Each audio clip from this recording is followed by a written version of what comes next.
சுரேந்தர், உண்மை எங்களுக்கு தெரிஞ்சாலும் உங்க குடும்பம் என்ன ஆச்சுன்னு சொல்லிடுங்க. 100 தடவை சொல்லிட்டேன். கொச்சின் போயிருக்காங்க.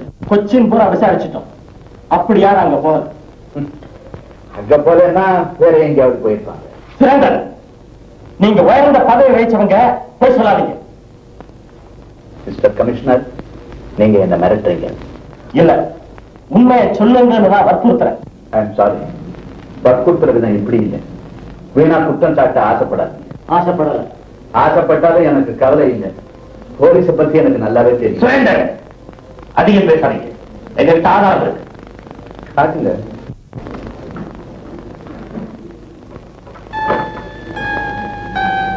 இது எங்க கிடைச்சது? உங்க வீட்டுல. இதையா என்கிட்ட காட்டுறீங்க? இதுல ரத்தக்கரை எப்படி வந்துச்சு? சொல்றேன். என் மனைவி மாடிப்படியில இருந்து தவறி விழுந்துட்டாங்க. அப்படியா? டாக்டர் கிட்ட கூட்டு போனீங்களா? இல்ல. ஏன்? சுரேந்தர், நீங்க ரொம்ப நல்லாவே போய் சொல்றீங்க. உங்க குடும்பத்துல இருந்த அத்தனை பேரையும் நீங்க கொன்னுட்டீங்க. என்ன ப்ரூஃப்? இதோ உங்க ஆசை மகன் 3வது பொண்ணு ரீனா.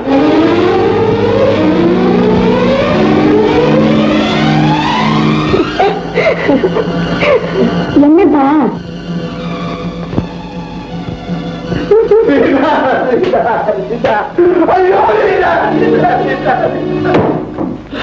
ஒரு பாவி மாதிரி, ஒரு பாவி.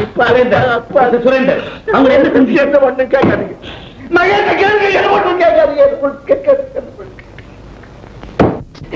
நிச்சயமா நம்புங்க சார், நான் கொலை பண்ணல. சத்தியமா சொல்ல சார், நான் கொலை பண்ணல சார். எல்லாம் சுரேந்திர சார் போய் சொல்றாருங்க. உண்மையை சொல்லிடு, இல்ல நீ தூக்குல தொங்க பட்டிட்டு வர. நிச்சயமாவே இல்லை சார், நான் செய்யவே இல்லை. சொல்லிடு, சொல்லிடு. சொல்றேன் சார். இப்ப நான் சொல்றது கூட சத்தியமா உண்மை. கேளுங்க. சுரேந்திர சார் ரொம்ப கண்டிப்பானவர். அந்த பெண்கள் எல்லாம் பயந்து நடுங்கிட்டே இருப்பாங்க. அவருடைய கண்டிப்பா அவங்களுக்கு பிடிக்காது. பெரியம்மா கூட பல்ல கடிச்சுக்கிட்டு இருப்பாங்க. ஒரு நாள் லீனா, இதெல்லாம் எனக்கு தெரிஞ்ச கதை, மேற்கொண்டு சொல்லு. அந்த பொண்ணு வீட்டுக்கு வந்ததுக்கு அப்புறம் அப்பாவுக்கு எல்லா விஷயமும் தெரிஞ்சு போச்சு. ஒரு வாரம் சாப்பிடல. பொண்ணை போட்டு அடின்னு அடிச்சு விட்டாங்க. மற்ற 2 பெண்களையும் வீட்டுல வச்சுக்க இஷ்டம் இல்லாம திருப்பதிக்கு ஹாஸ்டலுக்கு அனுப்பிட்டாங்க. வாரம் சனி ஞாயிறுல வந்து போவாங்க. சுரேந்தர் அவங்க நிறைய புத்தி சொல்லுவாரு. அவங்க ஆரம்பத்துல ரொம்ப உஷாராத்தான் இருந்தாங்க. இந்த 2 பொண்ணுகளையும் சுரேந்தர் கோயில், மடம், காலட்சேபம்னு அழைச்சிட்டு போவார். அவருக்கு அநேக சாமியார்களை தெரியும். அந்த சாமியார்கிட்ட இந்த பொண்ணுகளை பழக்கி வச்சார். அது எனக்கு பிடிக்கல. ஏன்பா? சாமியாருங்க சாமியார் மாதிரி இருக்கிறாங்க. வாலிபமா அழகா தலையை சீவி விட்டுக்கிட்டு பளபளன்னு பட்டு விடுத்துக்கிட்டு இருக்கிறாங்க. ஏமாத்துக்காரங்க எல்லாரையும் சொல்ற. பாதி பேர் அப்படித்தான் சார். லலிதானந்தன் ஒருத்தர், அவரை சுரேந்திரன் நம்பினாரு. பொண்ணுகளை அவர்கிட்ட தியானத்துக்கு எடுப்பினாரு. அந்த பொண்ணு மீனாவுக்கு தீட்சை கொடுக்கணும்னு ஒரு பயங்கர வழியில திருப்பி விட்டுட்டாரு லலிதானந்தன். என்ன வழி? ஆனந்தம் மூலமா பேரானந்தத்தை அடைய ஒரு வழி. அதுக்காக கன்னி பூஜையே நடத்தினார். எனக்கு முதல்ல இதெல்லாம் தெரியாதுங்க. இந்த பொண்ணு மீனா அடிக்கடி ஆசிரமத்துக்கு போகும், ஆனா உள்ள போகாது. அதான் பெரிய சாமியார் வரக்கூடாதுன்னு சொல்லிட்டாருல்ல. அதனால இப்படி மாந்தோப்பு வழியா காட்டேஜ் இருக்குல்ல, அங்க போகும். ஒரு நாள் எதிர்பாராம மாந்தோப்பு உள்ள நடந்து போனேன்.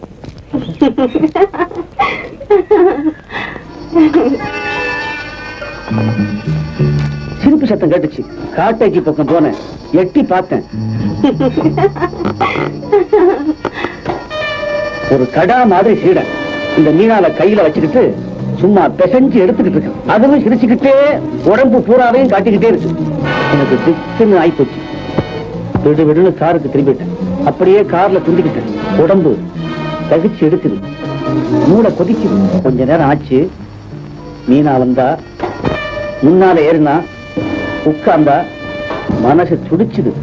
அதுவரை அவன் மேல இருந்த ஆசையை கட்டுப்படுத்தி வச்சிருந்தேன். இப்போ மீனா கெட்டு போயாச்சுன்னு தெரிஞ்ச உடனே ஆசை எனக்கு கீறி அடிக்குது.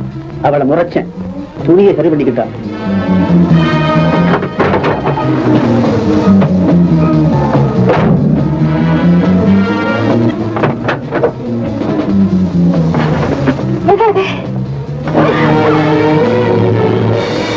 சாமியார்னா பிடிக்கும், என்ன பிடிக்காதோ?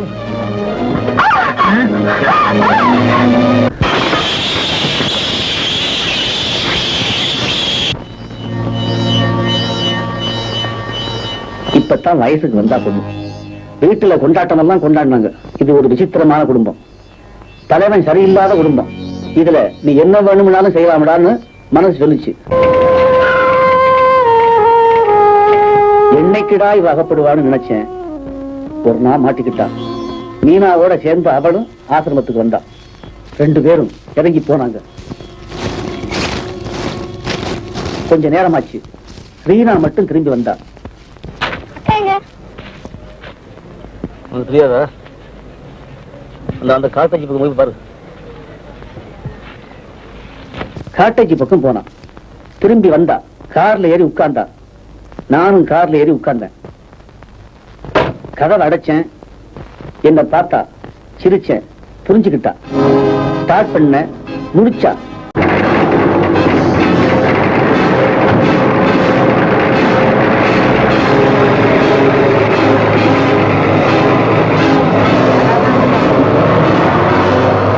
நிறுத்தின.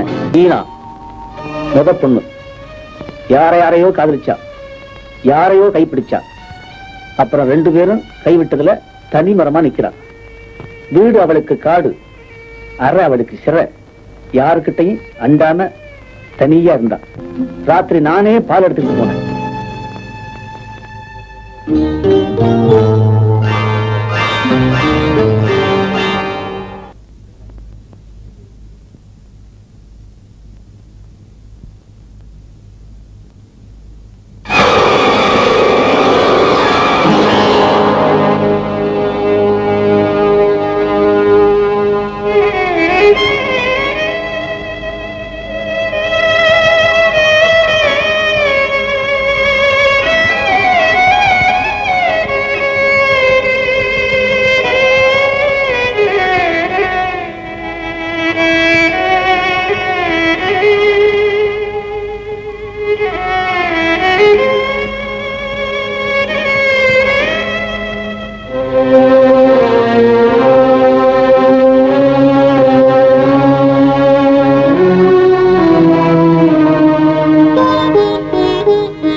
சுரேந்தர் கொடுத்த இடம் தான் என் ஆசை வளர்ந்துச்சு.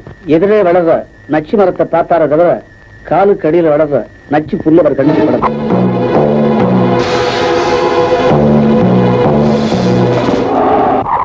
அப்ப சத்தம் கேட்டது. சுரேந்தர் சார் வந்துட்டாரு. எதை பார்த்தியா தெரிஞ்சுக்கிட்டேன். மெல்ல ஓடிட்டாங்க. In a compromising position. ஆனா என் மனசு காம்ப்ரமைஸ் ஆகல. உணர்ச்சி போயிடுச்சு.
கல்பனா கல்பனா கல்பனா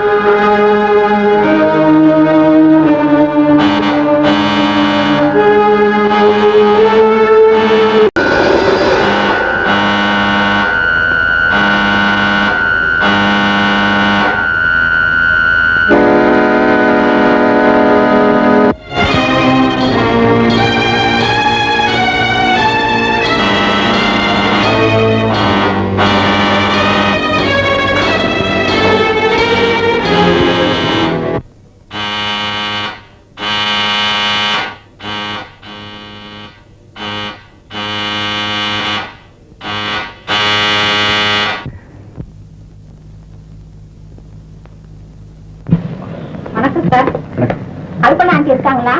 இல்லையே. இப்ப வந்துருவாங்க. வரமாட்டாங்க. எங்க போனாங்க? ஊருக்கு போயிருக்காங்க. இல்ல, மத்தியானம் போன் பண்ணேன், வீட்டுல இருப்பேன் வான்னு சொன்னாங்க. கல்பனா 1 மணி நேரம் முன்னாடி தான் போனான். எங்கங்க? பறந்த வீட்டுக்கு. டில்லி சுற்றுலா வந்தான்னு சொல்லுங்க. சரி சரி. வாங்க போலாம்.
ஹலோ, உங்க ஹஸ்பண்ட ரூம் நம்பர் 36 என்னுடைய டாக்டர்ஸ் மீனா வீணா 2 பேர் இருக்காங்க. அவங்க அம்மாவுக்கு உடம்பு சரியில்லை. பெரிய காலையில 2 பேரும் வீட்டு